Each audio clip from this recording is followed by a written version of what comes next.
Hello, I want to show you guys how to pack up your pieces so you can get them to the studio safely without any kind of breakage. Now it's best to transport when they're leather hard, but you can transport when they're bone dry.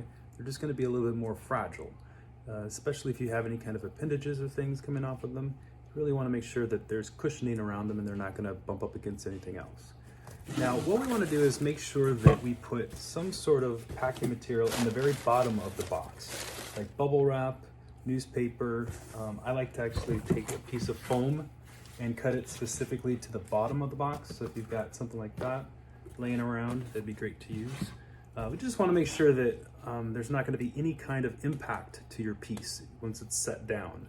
Okay, and then wrap up your piece as well with, again, either bubble wrap or newspaper. And you don't want to leave any kind of spaces within the box, so fill those spaces as well, just so they're not going to shake around within the box. And then you can drop them off here, and once your pieces get fired, I'm going to be putting them back into your box, wrapped up in the same packing material that you've provided, and then I'll give you a call once they're ready. All right, have a great day.